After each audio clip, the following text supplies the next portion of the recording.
Hello, everyone. Welcome to the next episode of We Talk Talent. As you're aware, We Talk Talent is a series in which we interview human resource professionals and talk about talent management. Today with us, we have Sumit Gopal. He's the VP Human Capital at Optum. Sumit is a part of the human capital team at Optum and plays a talent-focused role for global teams. Sumit has over 17 years of experience in human capital across industries, including healthcare, consulting, and FMCG.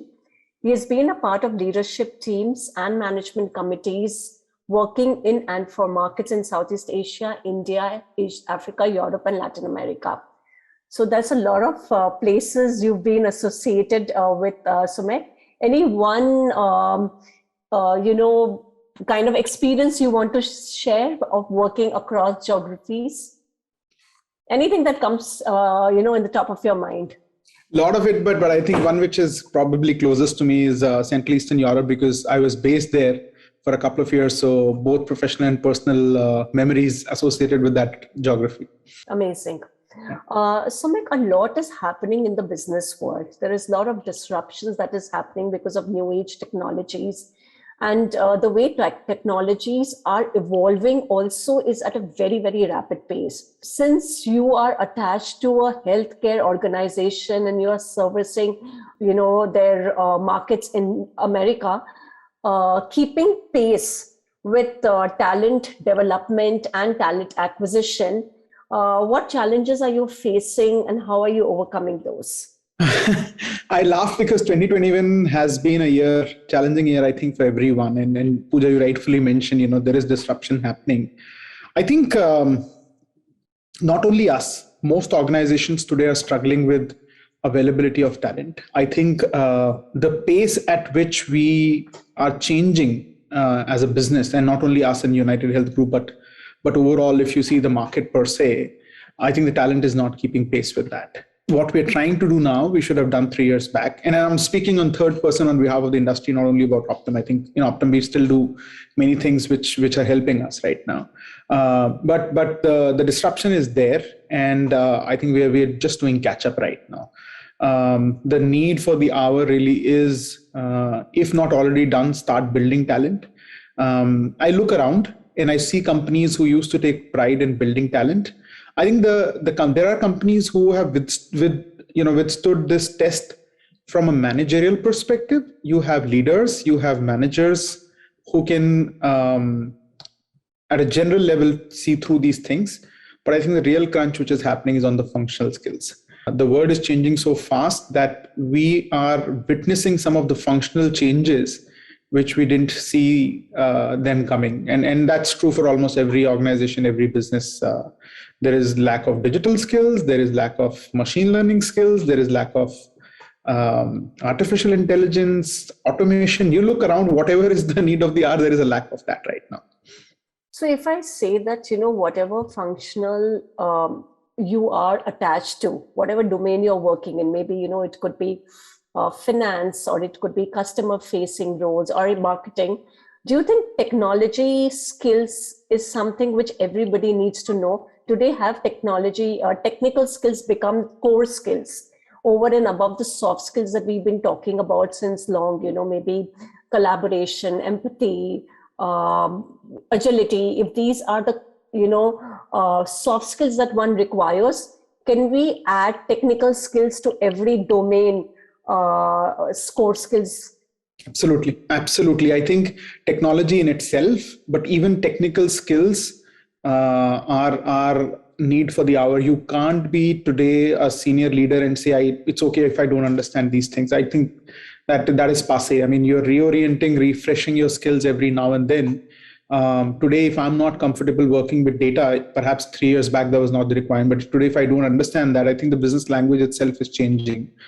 So you're absolutely right, Pooja, that that is becoming very, very relevant portion of our roles nowadays.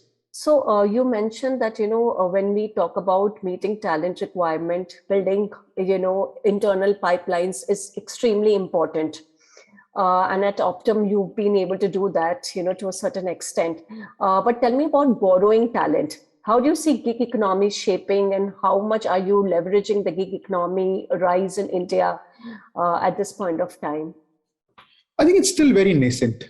Very nascent, still not democratized, still specific to, I would say, senior levels. I mean, there are two portions to it. There is gig economy right at the grassroots level, which may not be relevant to a company like ours, but there is gig economy at a very senior level, which is advising, consulting, which is relevant for us. I think the new labor code which is being proposed, once that comes into force and really starts defining what is gig economy and who's a gig worker, and starts providing some rights from a labor legislation perspective, you would see that area booming. Today, people are risk aversive. They don't want to go down that path of, for example, what if you see in the Western world, interim management has been there for many years, right? People join as interim CXOs, CEOs, etc. That's gig, right? I mean, that's the market which one has to evolve to. Or freelancing on your core technical skills. I think India as a market is yet to mature to that level. I see today gig economy coming into play only where you want to bring back workers, who have taken breaks, etc. So you want to give them some opportunity to, hey, come work as a part-time. And that's what we're calling as gig economy. But the true gig economy that I'm an expert and people are running behind me or giving me projects, etc., it is happening in a fragmented, unregularized way a lot. So people doing tuitions, people doing, translations, digital work, all of that is happening. It's there, but it's still, I would say, is under the shadows right now in India. Agree. I think it still requires, like you're saying, those laws, that's still missing. So Meg, next I would like to know is that, how are you managing the entire employer branding part, given that really there is a war for talent today. And so, I'm very curious to know that how your employer branding strategy aligns to the GCC, model of business that you are running. So if you can, throw some light on it, and what is your story to the people who are looking for jobs right now? What would you tell them? That's a brilliant question, Pooja. And I think I was thinking about it this last week itself. The employer branding dynamics have changed, right? I think the employee value proposition is changing. For example, what we used to think as culture and our ways of working and all of those things, that itself has changed significantly in the last 18 months, because we used to take pride in let's say, co-working or, co-location and all of those things.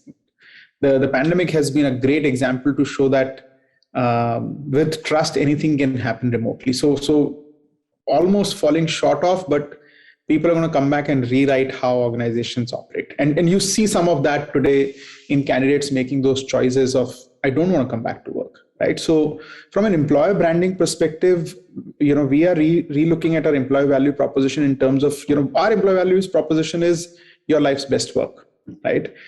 And if we are creating a future of healthcare, how can you do that in the changed ways of the world, right? I think our story is very strong. Given the pandemic, the focus on healthcare has emerged even more strongly, and more people want to participate in that journey.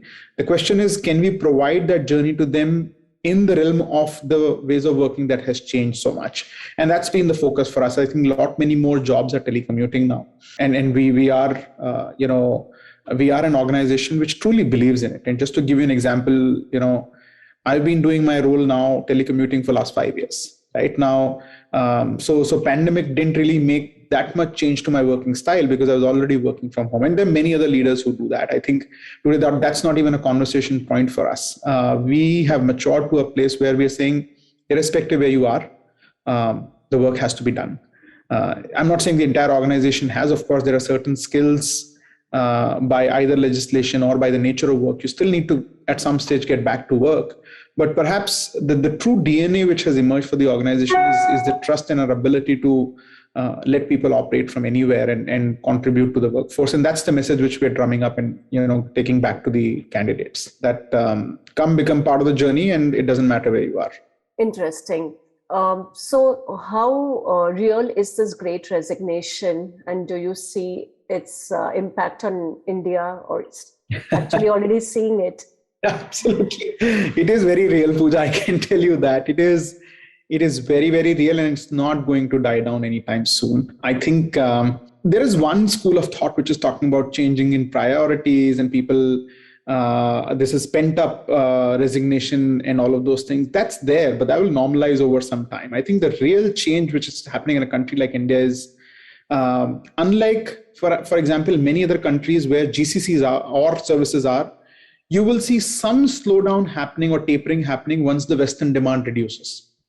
Today, the great resignation is happening across the world. So if West can't hire, then it will get offshored, right? And that's where your IT-enabled services and IT comes into picture.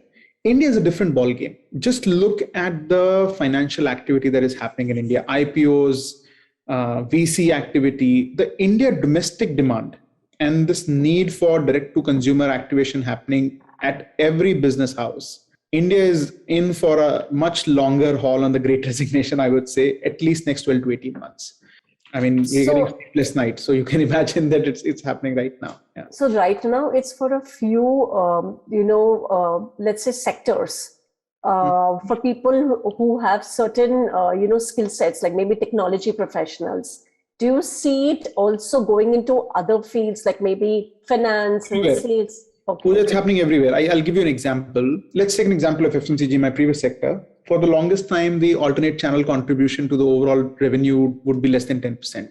I wouldn't be surprised if it has gone up to 13, 14%. Now, that's going to happen through e-commerce activity going up. E-commerce in a country like India is not possible without the last mile operations coming through. When the last mile operations come through, then your delivery executives' demand increases, right? Or your logistics and warehousing demand increases. You're not going to produce those professionals overnight. So who's going to lose out that talent? Supply chain-led organizations will lose that talent. Unorganized sector will lose that talent. So this is just a cycle which is going to happen everywhere. It will impact the banks because perhaps at the technology side to begin with, but eventually it's going to happen to everyone. Customer service and technology are two places where you will see this happening much more often, but human resources, marketing, everywhere, I can see that happening already. So thank you, Sumek, for joining us in this episode of We Talk Talent. It was extremely insightful and informative to speak to you. And viewers, I hope you enjoyed this episode of We Talk Talent.